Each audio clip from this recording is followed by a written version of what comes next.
Last week we looked at Israel's journey. This is how it works. From Sinai to the plains of Moab, that area east of the Jordan River across from Jericho. After spending 40 years in the wilderness as a result of rebelling against God's plan to give them the land, a rebellion that was instigated by, you remember the 10 spies report, the Israelites are now poised to enter the land.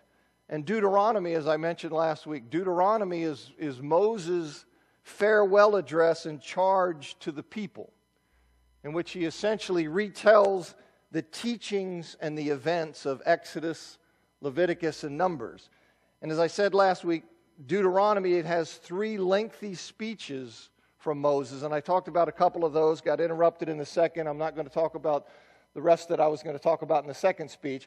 But in the third speech, which is from 27:1 down through 31:30 of Deuteronomy, in that speech he gives instructions for a covenant renewal ceremony that's to be performed when the Israelites have entered into the promised land. And he then lists the blessings that will accompany faithfulness and the curses that will accompany rebellion. And he also urges them again to faithfulness. You see this over and over again, these urgings where the people are told, you need to be faithful, hold on, remember, be faithful, be faithful. And he does that again in that speech. He urges them to faithfulness, and he makes provision for the future of the nation. He wrote the law, and he gave it to the priests with instructions that it be read every 7 years to all of Israel at the Feast of Booths. So the Word of God needs to go out into the community. Now the book ends with the book of Deuteronomy ends with the Song of Moses and the Testament of Moses, in which he bestowed his final blessings on Israel. And it also has the last, in 34:1-12, the account of Moses' death, which is interesting. Moses was 120 when he died, and he was buried apparently by God in an unknown location. And the uniqueness of Moses' burial, it's alluded to in Jude verse 9, where he says there, it refers to a confrontation between the archangel Michael and the devil over Moses' body. Now perhaps God wanted Moses' burial site to remain unknown so the people wouldn't unduly venerate Moses. Perhaps he wanted it unknown because he wanted to free them of the temptation of bringing Moses' bones into the promised land, because God had told him, you're not going into the promised land. But in any event, he's buried at some unknown location. This morning we're going to take a look at the book of Joshua. And for those who are just arriving, or this is the first class, this is the story we're doing, a big overview. So we're moving quickly. And today we're going to look at the entire book of Joshua. Now, Joshua is, of course, Moses' successor as the leader of Israel. You saw him, he was appointed to that in a number of places. Deuteronomy chapter 34, verse 9 says, and Joshua the son of Nun was full of the spirit of wisdom, for Moses had laid his hands on him. So the people of Israel obeyed him and did as the Lord had commanded Moses. Now in Joshua chapter 1, God tells Joshua, he says, look, Moses has now died. Moses, who was not going to be allowed to come into the promised land for his unfaithfulness, his disobedience. He's now died, so it's time for the people of Israel to enter the promised land. And he assures Joshua, God assures him that he will be with him, and he exhorts him 3 times to be strong and courageous. That tells you that there's something going on here. Strong and courageous. It's not some deal where you just sit here and say, look, you just sit here and you have nothing to do and I will take care of everything. You must be strong and courageous. And he tells him that 3 times. He assures him he'll be with him. He tells him, look, you be strong and courageous 3 times. And he commands him to obey all the law that he had revealed to Moses. And in that regard, he commands him to meditate on the book of the law day and night. Meditate on the book of the law day and night. So you see, Scripture is God's message. So we meditate on it. That's what he tells him. Now Joshua, he reminds the tribes of Reuben, Gad, and the half-tribe of Manasseh. You remember that they had territory. Remember they came over here and they took this territory over here. They said it looks really good. And so he says you can have the land territory east of the Jordan. So Reuben, Gad, and a half-tribe of Manasseh, Joshua reminds them, he says, look, despite the fact that you've been given that land east of the Jordan, you're obligated to come over onto the west side of the Jordan and help your fellow Israelites conquer Canaan. They said, okay, they renewed their commitment to do that. They said, yeah, we're willing to do that. And then they tell Joshua, only you be strong and courageous. You be strong and courageous. In chapter 2, Joshua sends 2 men to spy out the land, reconnoiter the land. They're going to go into especially Jericho. So he sends these 2 men to spy out the land, focusing on Jericho, and they come to the house of a prostitute, a woman named Rahab. Well, the king of Jericho, he's got people. And he hears that these people have come in and entered the land, and he goes to Rahab, sends men there, and they said, you bring those guys out. Because we know what's up. They're spying out the land, and that's no good. So the king sends his men, says, bring them out. But Rahab hid the spies. She hides the spies, and she tells the king's emissaries, his servants, look, they took off that way, and hurry up, and you might be able to catch them. Okay, so she hides God, and she tells the people. She hides the spies, and then she has the spies agree that they will spare her family when they conquer the land. She says, listen, we all know you're going to conquer the land. We're over here in absolute fear. All of the inhabitants of the land are in absolute fear because we know what God is doing. So when that happens, you give me your word, I've done solid by you. Now when that happens, you spare me and my family. And they agree to that, and then the spies return. And Joshua understood that Rahab's comment about the fear of the inhabitants of the land, he understood that that was confirmation from God that he was giving them the land. So when they come back and they say, yeah, this is what happened, Rahab, although she told us they're all quaking with fear over there. And he said, all right, yeah, I see. That's God just saying to you, you see? They understand that's what I'm going to do. Now the next day, after that, he sends out the 2 spies, they come back. The next day, the Israelites moved from Shittim to the bank of the Jordan. And then after 3 days, the people headed out, following far behind the Levitical priests who were carrying the Ark of the Covenant. They had to keep a large distance because of the holiness. Now, the Ark of the Covenant is, of course, this ornate box or chest that represents God's particular presence among the people of Israel. It is this focused representation of God's presence. So the priests carry it, the people march out far behind the priests, and when the priests carrying the ark, when they entered the Jordan River, God stopped the river from flowing. And it was at flood stage. And he stops the river from flowing, and the water's just piling up. And so what happens then? He stops it from flowing. This all goes down. He dries the riverbed so that the entire people of Israel march across the dry Jordan. You see, and you see the parallel, obviously, with Moses as he did at the Red Sea. When Moses was their leader, so now he does at the Jordan with Joshua as their leader. And they come into the promised land. And pursuant to the Lord's instruction that was given through Joshua, 12 Israelite men, there's one from each tribe, they gathered 12 stones, 1 stone each from the dry Jordan at the place where the priests carrying the ark had stood. And with those stones, then Joshua, he says, go, 1 from each tribe, you each get a stone, put them on your shoulder. They get these stones from the dry riverbed. And with those stones, Joshua erected at Gilgal. And you can see that here, there on the map. He erects at Gilgal, which is just east and north, very close to Jericho. And it's also the first place where the Israelites camped west of the Jordan. But he erects there a memorial for future generations to God's great work on their behalf. He creates this stone monument of the 12 stones taken out one by a member of each tribe of God's bringing them into the land. And it's this thing that future generations, you see, will be able to look when they say, well, did that really happen? What's going on? Look at that.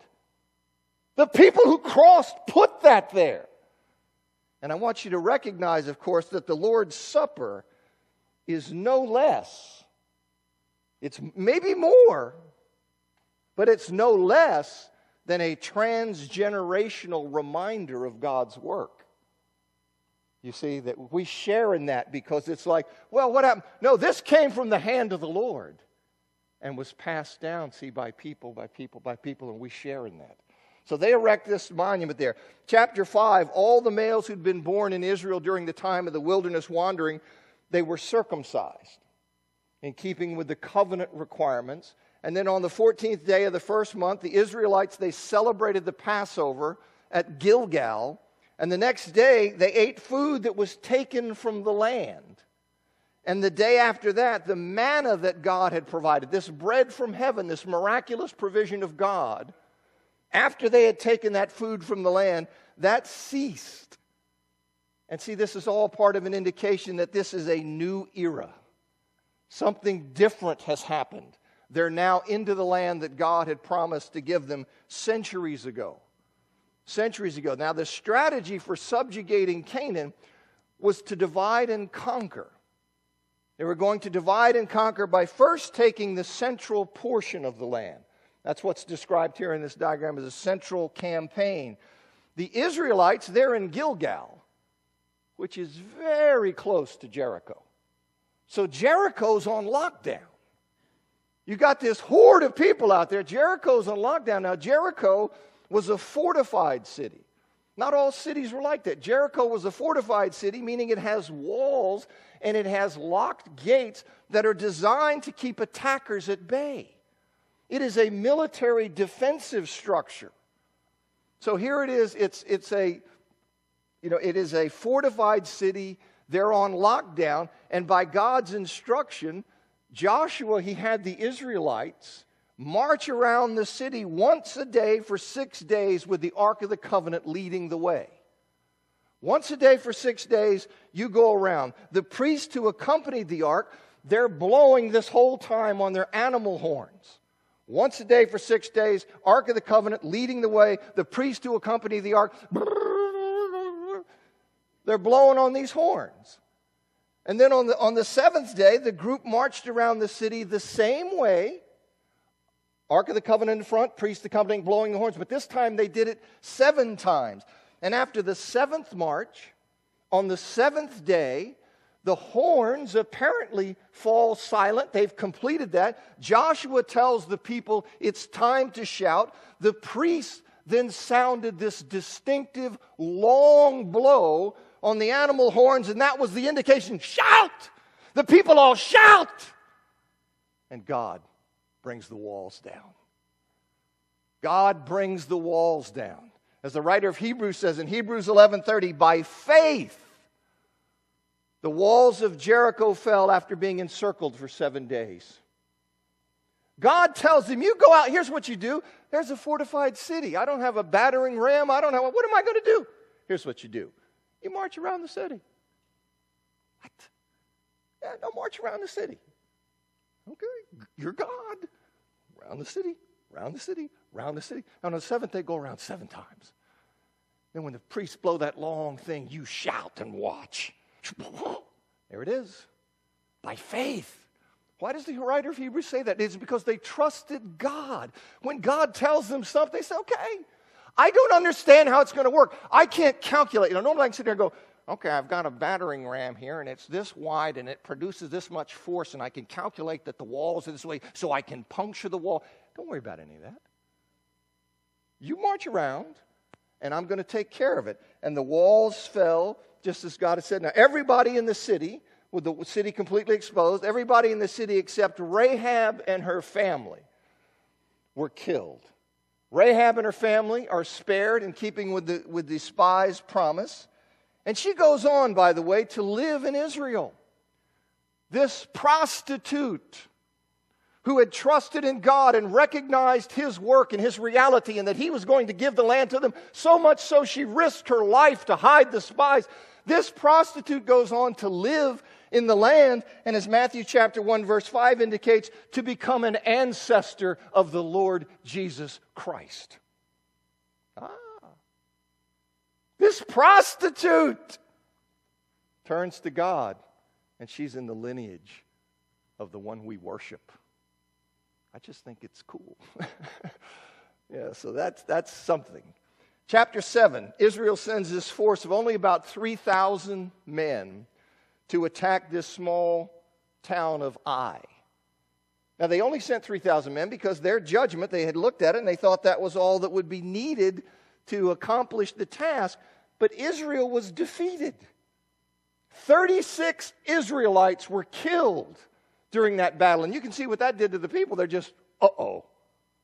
Here we are coming in here, conquering this land, and this town routs us. This isn't good. So the people are just absolutely disheartened.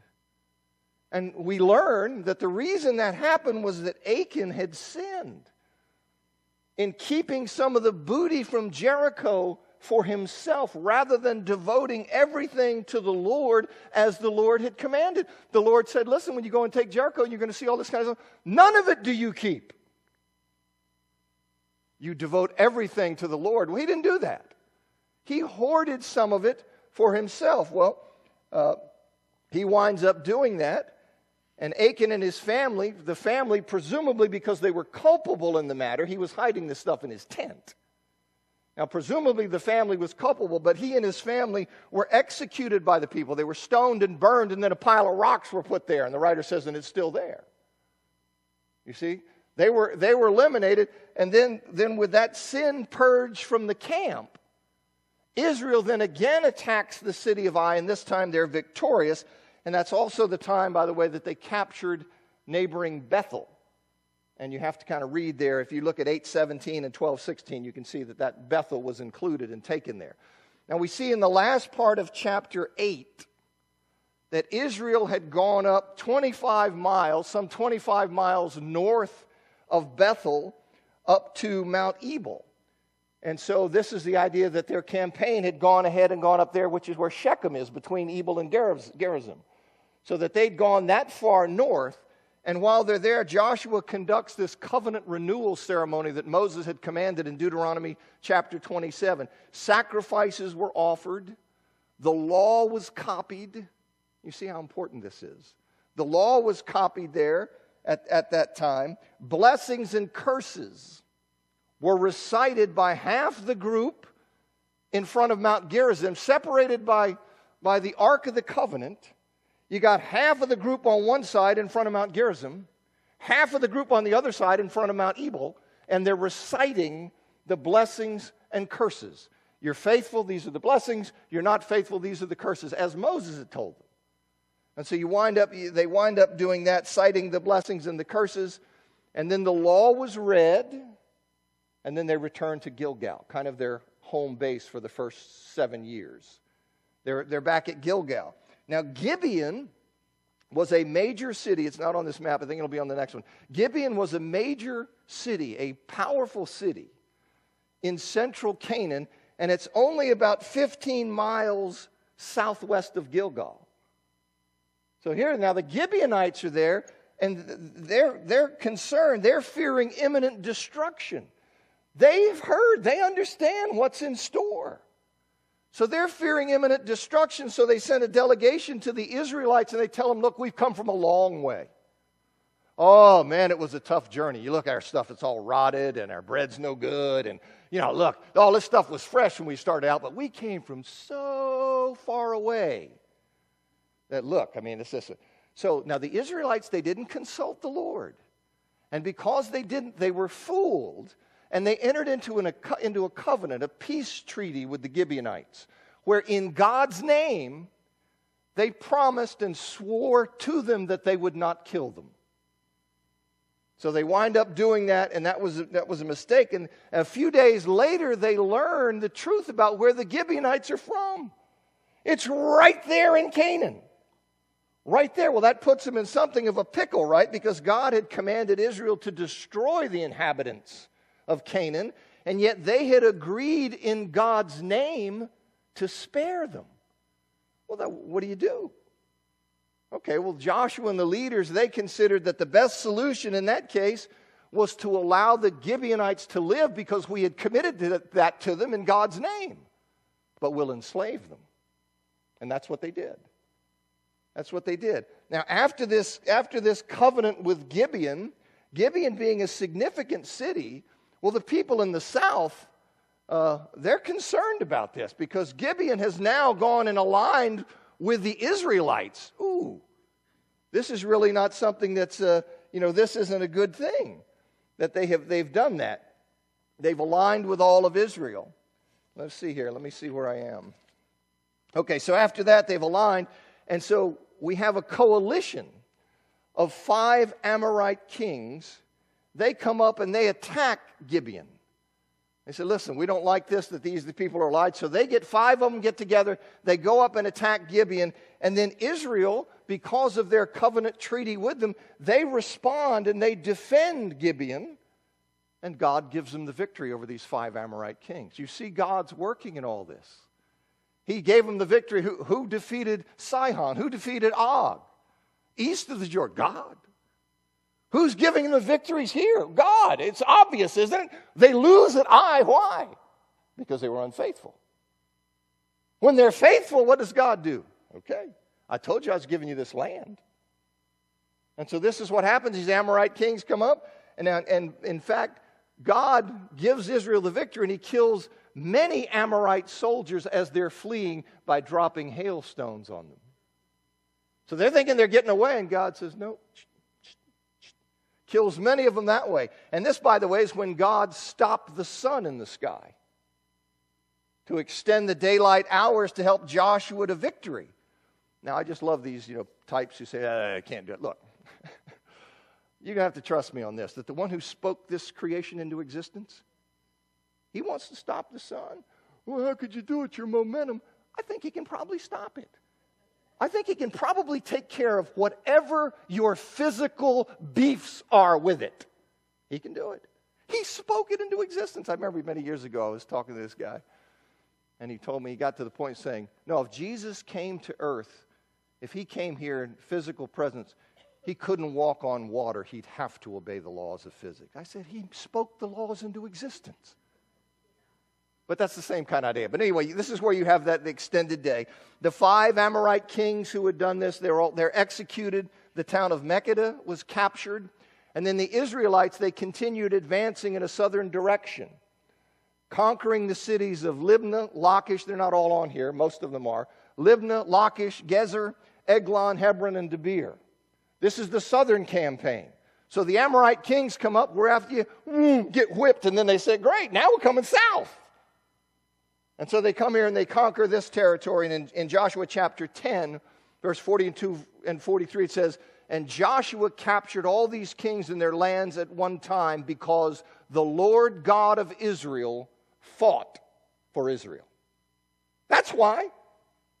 Because the Lord God of Israel fought for Israel. Then Joshua returned and all Israel with him to the camp at Gilgal. And so this is where their home base. Now, with Israel in control of the central and southern regions now of Canaan, well, King Jabin of Hatzor. Hatzor was the largest city in northern Canaan and maybe in all of Canaan. Well, King Jabin, he then goes out and he recruits a number of other kings into a military alliance because, these people fight and all this stuff. But when they see this kind of danger, they say, hey, we better get together because our survival is at risk. So that then kind of brings them together, and he puts together this military alliance, and there is a huge army with many horses and many chariots, and they assembled at the waters of Merom to await Israel's anticipated push north. Because Israel controls central, southern, they're waiting, and so they're there with this large army, many horses, many chariots, and Joshua attacks them suddenly. And God gave Israel the victory. The Israelites, they then pursued the people they had defeated as far as Sidon to the northwest. I see them cutting that off. And the valley of Mizpah to the northeast. So here's Joshua. He comes up here. You have this big battle. Pursues the people that way. Pursues them that way. And then he doubles back and he captures Hatzor. And in fact, captures Hatzor and burns the city. So this is the northern campaign. He kills the king in Hatzor and all who are in the city. Now let me give you just an overview. This will be a larger picture where you get to see all three. So here you see when they come in, they first have the central campaign, goes up to Shechem, Jericho, Bethel, Ai. Then you have the southern campaign where they come down this direction. And then you have the northern campaign where they go up here. And with this, they've pretty much subjugated Canaan. As God had told them years ago, He's going to give them that land, they've pretty much subjugated. Now, the subjugation of Canaan that's compressed in these accounts, it actually took 6 or 7 years. And you can see that from something that's said. But it took 6 or 7 years, and in all of it, as I say, God is the one giving the victory. He is fulfilling the promises that He made to the patriarchs centuries earlier. Now, this idea, when you think of these time frames of centuries, God says, I'm going to do this. Okay, great, let's do it. You know, I'm kind of impatient. Let's go. So I got my stuff. I'm doing something. I'm doing my thing, not your thing. And so here He is, but He brings him in as sure as I'm standing here. And then in chapters 13 to 21 of the book of Joshua, you see that Israel divides the land. Chapter 13, verses 1 to 7, though Israel now controlled Canaan, they controlled Canaan, they still did not fully possess Canaan. And that's important. You know, militaries can come in and take control over large areas, but there are still groups and pockets, you see, that are not eliminated, but you still are in control. And that's what happens here. They controlled Canaan, but they didn't fully possess it. Various peoples, groups of people continued to inhabit more remote areas, and God tells Joshua, He says that He will drive them out, and then He instructs, I'll drive them out. Yes, they're still there. I'm aware of that. You control, though. I will drive them out. So you go ahead now and you assign the land of Canaan to the various tribes of Israel. And here's what Arnold and Beyer in their book on the Encountering the Old Testament, they say, Israel's individual tribes received the challenge to complete the conquest by exterminating these smaller groups. As we will see, Israel did not succeed in driving out these peoples, and pagan influences soon corrupted God's people. This is the story of Israel in Canaan. This is what winds up happening. Now here is the allotment you can see. In chapter 13, verse 8 through 32, you get the allotment of the land that was east of the Jordan. That was taken from Sihon and from Og. So you have here this land over here to Reuben, Gad, and the half-tribe of Manasseh. You see, they get this land here, Gilead and Bashan. And so that was something that was given to them. And then we have the allotment of the land west of the Jordan. That takes in chapters 14 through 19. You then have the land west of the Jordan being allotted. And the land allotments, they're given out by Eleazar the priest, which I think is significant, and Joshua. So he gives those out. Now, which tribe was assigned to what area? This was done by lot. This was determined by lot, as God had instructed Moses in Numbers chapter 26, 55 to 56, and in Numbers 33, verse 54. Of course, the casting of lots, this was a matter of divine guidance. For example, in Proverbs 16:33, you remember in Acts chapter 1, the selection of Matthias. You see, this was God's choosing, but He was choosing through that intermediate mechanism. And the tribes include Ephraim and Manasseh, the two sons of Joseph. They don't include the Levites. See, the tribes are counted different ways at different times. So the Levites aren't included here, so they're out. And Joseph's out because they represent him. So you've got those two, Joseph and Levi, out, so that's 12. So Ephraim and Manasseh are there. And the Levites, they're out because they don't receive territory. Instead, what they get is that they get 48 cities and the surrounding pasture land of those cities. They get 48 cities that are given to them, and those are scattered among the tribes, all of the tribes. So they don't get a territory, they get cities that are scattered among the tribes. Now Caleb, the one faithful spy in addition to Joshua, you remember that Caleb, he says, well, he was given the city of Hebron. And if I can spot Hebron right here, he's given the city of Hebron. And he says at 85 years old that if the Lord would be with him, he would indeed possess that city. And that's what happened. You see that in Joshua 15, 13, and 14. Now, there are several texts, by the way, that bring up this idea that I mentioned, that note that certain tribes did not drive out various groups inhabiting their territory. You see that in 1563, 1610, 1712, and 13, and the eventual acceptance of the religious practices of these groups, it had a terrible effect on Israel's faith. It corrupted them, it polluted them, as God understood and told them, you got to get rid of them. And I will get rid of them for you. You hold firmly to what I say, and you go ahead and do that, and I'll see that it gets done. And they didn't do it. They didn't do it, and it became a real mess for them. Now, after the territory had been allotted to Reuben and Gad and Manasseh and Ephraim and Judah, those 5 tribes. So we had an allotment that's going on from Gilgal. We've got Eleazar, we've got Joshua doing this. You have the allotment done of those 5 tribes. And after that, Israel then relocated. They relocated from Gilgal, which had been their base of operations for the 6 or 7 years when they had been taking the land and gaining control of the land, to Shiloh, which is right here. So they go from Gilgal, which had been their base, and they relocate their base of operation to Shiloh. And that's where they erect the tabernacle there in Shiloh, and it remained there for many years. And then the remaining territories of the 7 other tribes are allotted from Shiloh. I just wanted you to be aware of when Israel moved its base of operations to Shiloh, because that comes up at different times. But that's where they are now. That's where the tabernacle is. And by God's command, Joshua was given the city for which he asked, Timnath-Serah, which is in the hill country of Ephraim, and he built the city there and settled in it.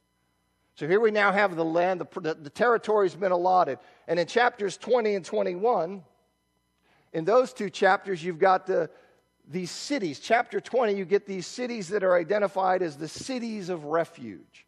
And those are there's 3 on each side.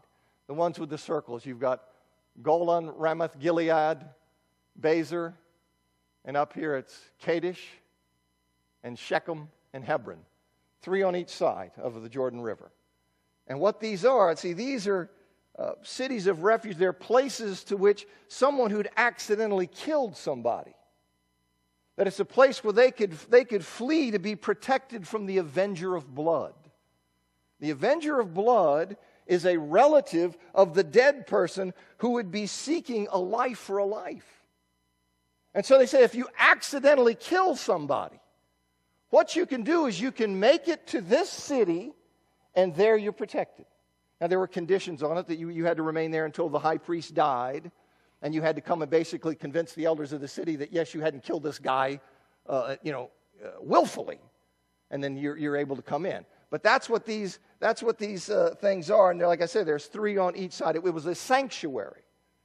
It was a place of asylum. In chapter 21, the cities in which the various clans of Levi, where they're to live. Remember, they don't get territory. They just get the 48 cities scattered around. Well, then in chapter 21, the places where they were to live, they were given by lot. And it's interesting, because they're being dispersed all over the territories. And by being dispersed that way, they were available to help people with spiritual matters and to arbitrate disputes. So that's kind of, so he's got there's kind of sprinkled all through there, kind of like, salt or something all over the territories that you have of the people of Israel. And then in chapter 22, Joshua tells the tribes of Reuben, Gad, and the half tribe of Manasseh, he says, okay, it's time now. You guys have done enough.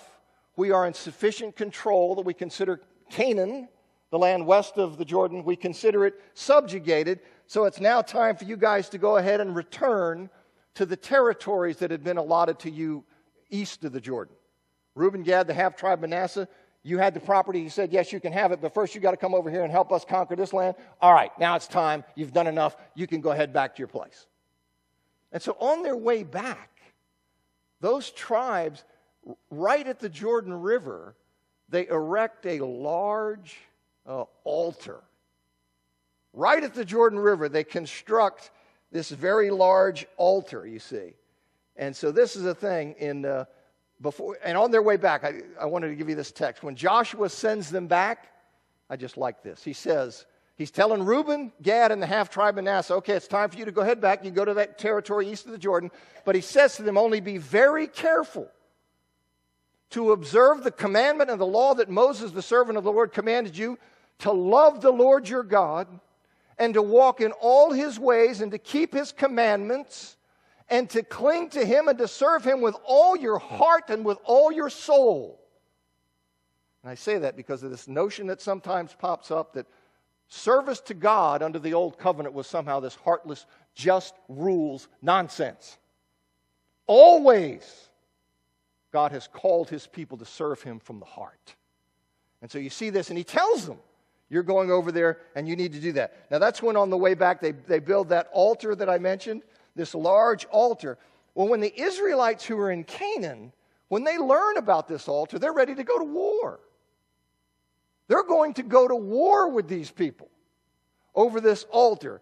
Because, see, they're ready to do that because in doing this, they say, listen, they are disobeying the command, God's command to worship or to offer burnt offerings only at the place specified by the Lord. You see that in Deuteronomy chapter 12, verses 13 and 14. So here they are, they're offering, they're worshiping and they're offering burnt offerings at some place not specified by the Lord. And the consequence of that's going to be just like when Achan sinned. We're all going to be in on that.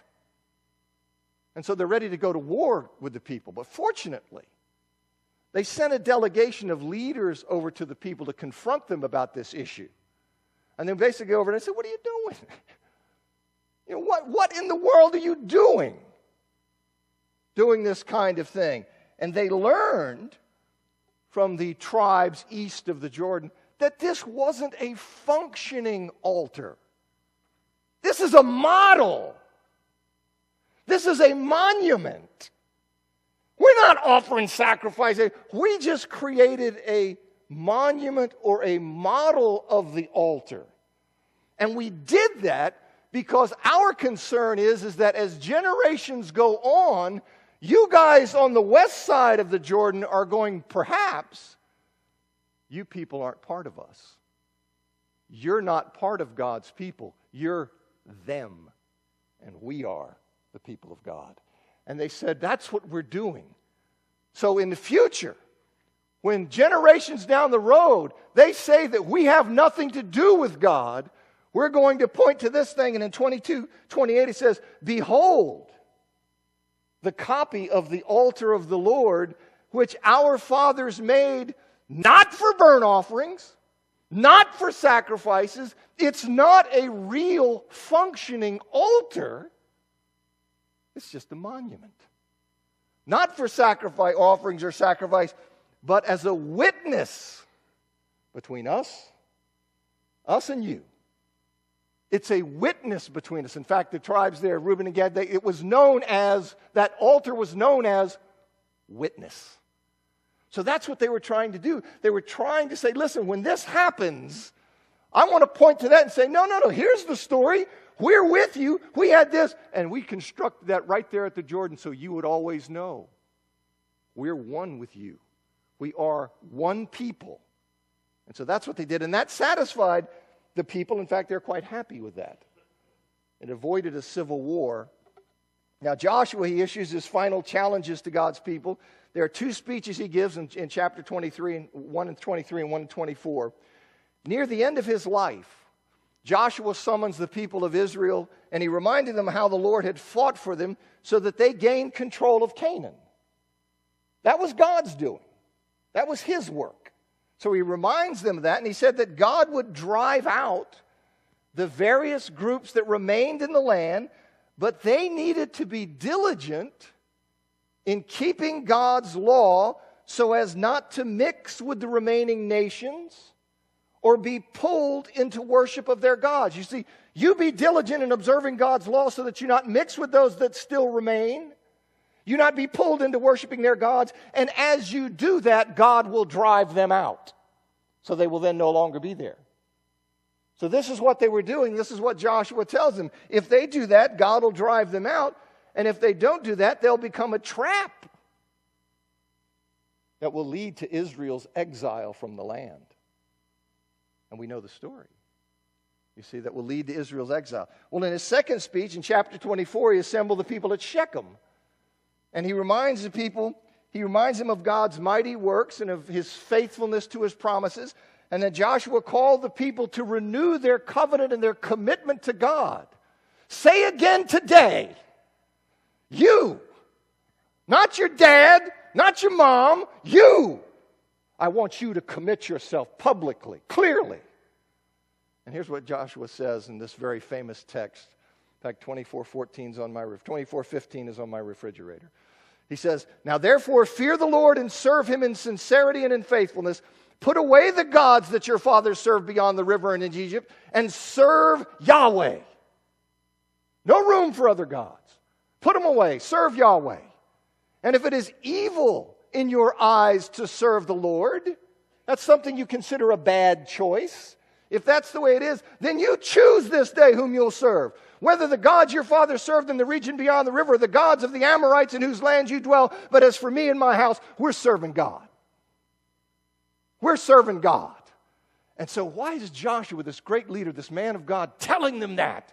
Because that is the spirit and the heart that we have to have in serving God.